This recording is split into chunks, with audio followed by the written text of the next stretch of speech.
Now let's just go straight into the reconstructions. Yep. So if you guys haven't heard yet, Sean Patrick Villanueva, an incredible Roux solver from the Philippines, recently broke the one-handed world record with an average of 8.94. Sorry, 8.09, which is Yeah.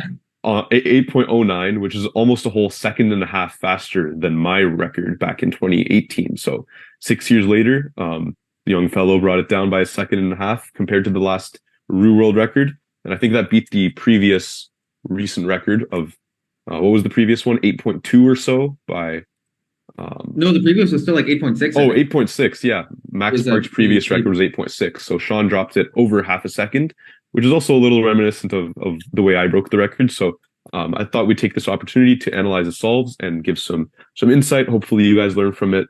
And maybe if Sean sees this, he'll also appreciate the critiques of the solves as well. I know a long time ago, I gave some feedback on his solves on my YouTube channel.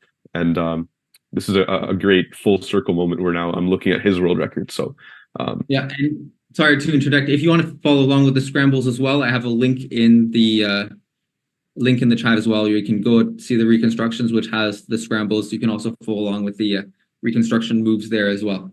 So you can take a look at that. I'll give you like a second to open up the link if you want to take a look, and then we can go and start. I'll scramble my cube as well so that I can follow along here. Perfect. On my Z2. Yep. So this is the first scramble. I'll take you guys through it. Hopefully this is gonna show up. I'll just wait for the stream to start looking at it. Yeah, so for context as well, Sean does white yellow Roux. So okay, either perfect. White Yep. bottom. So we're good to go. I'll get started. So this is the first solve. He had a very fluid first two blocks. He locked up a little on the CMLL, and then he had a fluid LSC to finish, and it was an 8.9 second solve. So we'll see this solution now. So we see we have this red-green solved. We have this pair that goes with it. So these two are going to line up and go there. And he's going to solve them with RUR prime to put it here, and then D prime to put them there. The other pair is this one right here, the blue-red corner with the blue-red corner edge here. So he's going to put this into the back with R, and then swing this around and then solve it. Actually, he's going to put the edge down first. So he's going to bring the edge here, flip it to there to be blue, and then match the corner with it. And I'll show you a real... Sorry? Yeah. Yeah, actually, go ahead. There's something I want to... Or no, I'll say now first. So the first thing that I will actually see in this scramble is the edge, the blue-red edge, and the corner. Like, if you do M2, it pairs them up straight away. Yeah. That's the first thing that I would see. And it would... I don't know, maybe Sean didn't see it, or maybe I didn't see something here. But for me, that would be the more efficient solution. But let's first go ahead with what he has, and then maybe we can... So as Antoine noticed, these two are like a R2 or an M2 away from being solved. So I guess you could do an M2 and then an R wide U R wide prime to bring these down here while preserving that. However, starting a solve with M2 is pretty ugly, on one-handed especially, since you would have to pick it up in table abuse. And also, the other option is like R2 B prime to pair these down here, then put this over there. So if it was two-handed, I'd do one of those solutions. I'd do either M2 RUR prime or R2 B prime. But in the case of one-handed, I really like his solution because it's kind of like a RUR prime U prime, and then the rest is very fast too. So let's get into it. And this is also a really good case of the DR influencing, if I remember correctly. So RUR prime to put this down here, D prime to solve it, and at the same time you do U prime, and now you just have this pair. So R wide 2 to put the edge in the back, U match that up, R in the back. Now all that's left is a B prime, but Sean saw that this DR edge is misoriented, and the easy thing to do here is just a U prime, so that now when you do the B prime to solve the first block, this just goes and gets solved. And that's a really easy way to influence it. Then for the square here, he solved, this is something I really liked as well. He noticed this corner was white on top, so when he does R to solve DR, it's blue now. And he noticed that this was in the back, which is really good look ahead. This is a hard piece to notice. And then he immediately went into solving that in the back, like this. Then he solved this pair in the front, which is very standard, just CFOP style, takes it out, solves it like that. Then for CMLL, it's this case, so it's pretty standard algorithm, just like this. Now, for LSC, he also did something really cool here. So as I mentioned, we typically solve the left and right edges, but he actually solved the front and back edges, which is an advanced technique called UFUB. So he went like this, so arrow pointed in the back like that, and then so this edge with that edge. Like an advanced technique, because I think that's just like the standard solution, isn't it? Like, So in case it typically it's happens easier to to solve. or- Typically it's easier to solve the left and right just because the unique colors, orange and red, stand out compared to the sea of blue and green. But solving these two like this, the UFUV in that sense, then kind of offsets your last step to make that easier to recognize. So the advanced way is to consider both left, right, and front back and do whichever one's easier. Oh, okay. I think I missed the. Actually, yeah, I missed something and it did something wrong. So Oh, disregard what okay. I. Yeah. So that was another strength good Sean solved there. Mhm. We'll go straight into the second one now. This solve, Sean had really high TPS on his blocks. He paused and locked up a little bit on CMLL LSC. And another comments I wrote down here is that his blocks were pretty inefficient, but he turned fast to make up for it. So let's see this one. He's solving blue-white. So we see this matched up in the back. We see these two pieces and these two. So what he does is he makes a kind of half line again with these two in the back there. So he does U prime RY to put those in the back and then solves that pair first like this. Make that half line. Yeah, so do you know why he like when I look at this, it's a really weird way to solve that corner. Do you know what like if is there a special reason that he was solving it that way? I don't think there was a special reason because it doesn't really set up the second pair all too well Yeah. either. I really think this was I don't remember exactly, but I think he just took too long in inspection, kind of panicked a little bit, and just went with whatever solution came to him. The other possibility is that he just knows it's a easy high TPS solution that he can get done pretty quickly. And I mean, it's not a bad solve. It's a 9-second solve, but there's a lot more efficient ways of solving that block. But yeah, so after this, oh,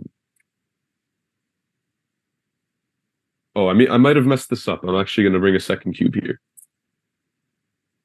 Because looking at the solution he had, it's almost like a maybe even like a less efficient beginner kind of a solution, it seems. Yeah, so U prime R wide, U prime. Yeah, so then I guess he splits these pieces up and then solves that because maybe he was trying to set these edges up, this edge and corner up like this, but doesn't really make that all that much sense to me. And then these two he pairs like this. And then here's the influencing, right? So you notice this is DR edge, and then instead of just solving this with F prime, he does an R2 to bring this up so they can orient and be on the top. Then for his second block, U prime matches this up, and he wants to bring this corner to not be white on top and not be stuck on the bottom. So he does RUR. Yeah, and then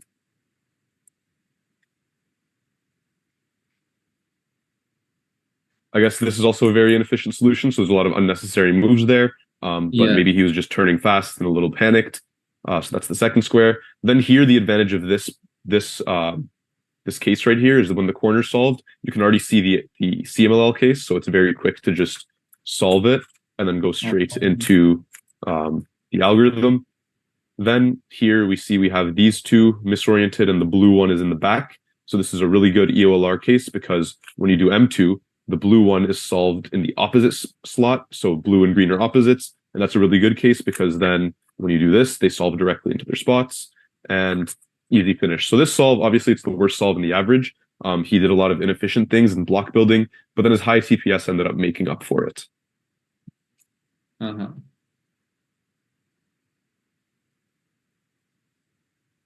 All right, for solve 3, he had a very fluid and consistent turning throughout the whole solve, which makes sense because it's 7 seconds. So let's get into it now. So Y prime Z2. So here he's solving the yellow bottom green block because we see this pair right here and we see these two are easy to pair up. So this is a very efficient block. And then we can track DR, which is right here.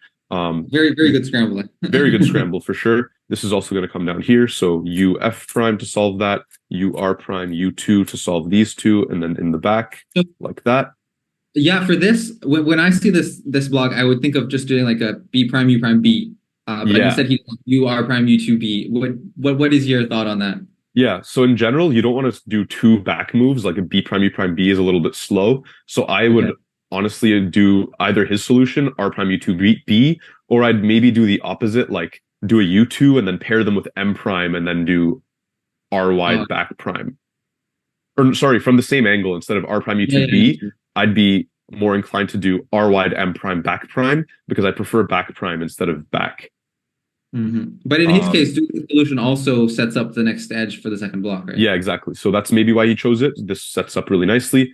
Then this solution here, U prime R wide prime, because he wanted to split this one up. And this is just a standard CFOP case where these two are oriented relative to each other. And lastly, he has this pair, so pretty standard Roux solution there. And then very high TPS CMLL. Which is a must in the world record. Exactly. And then again, he has EOLR, so this and this, you can line them up like this. And then put them both on the bottom. And then pretty easy finish here, just like that. All right, moving on to solve 4. We're almost done here. So I think that like seeing his solves so far, I think one of his big strengths is really, from my point of view anyways, his second block and like the transition from the first to the second block. Yeah, so his fluidity is really solid. There's not very many pauses in his solves, and when they are, he recovers very quickly from them, and they're not that big of an issue. I think the only weakness I've seen, a major one, was in that second solve, the inefficiencies in the block building. But other than that, his fluidity is a great strength there. Okay, so fourth solve here. This is also a national record single, 6.60. So we're solving the red-white block. So this is a D move away. This pair's already made. The other pair's right here. This one I thought was an incredibly creative first block solution. I think this is pretty much what made this world record. It's seeing the first block solution here. So he does a D move to solve that. Then he solves this pair in a way that sets up the other pair really nicely. So he does DU, RR, U prime, B. And that sets up this pair to be 2 moves. I think that's genius. I would not have seen that. I think that's just really smart stuff. So I applaud Sean for that. That's really great. For the second block, if you see that this is solved, so he goes like this to pair these two up at the same time, U prime R, and then just inserts them at the front. And we can see now that, again, this corner solves, so we already know what the CMLL is. We can just do this easy solution for that pair. And then typically my algorithms from this angle, I don't really know this algorithm, but it's also very nice. So that's an example of some new algorithms people have come up with that I haven't seen before. Again, we have some case like this where you can do EOLR. So separating them, again, you have this in the opposite slot. Then, so sorry.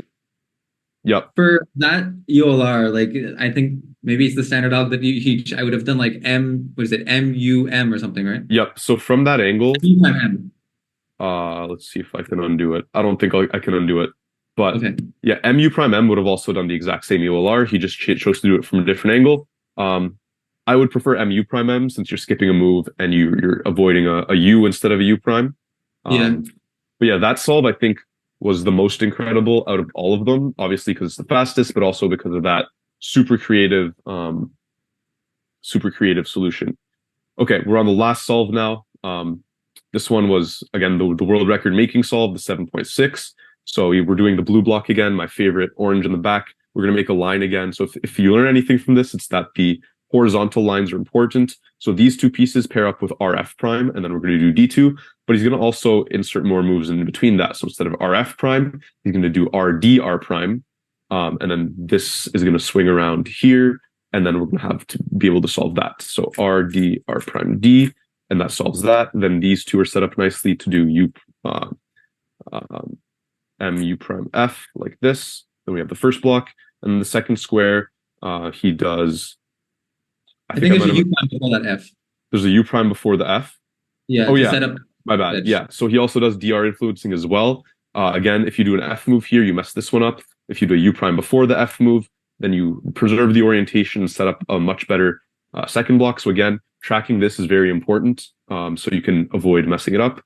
So RR to separate these two, and then pair them up in the front, pretty standard. Solve them in the back.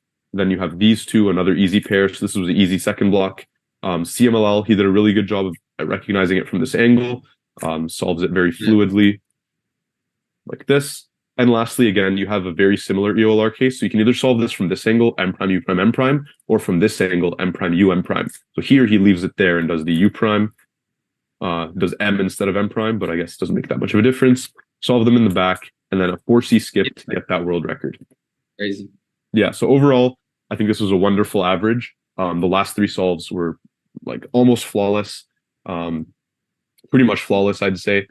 Solve two, again, issues with efficiency, but I think those last three were incredible. Yeah, crazy solves. Crazy solves from Sean. Got some nice skill as well as some luck. Perfect combination for a world record.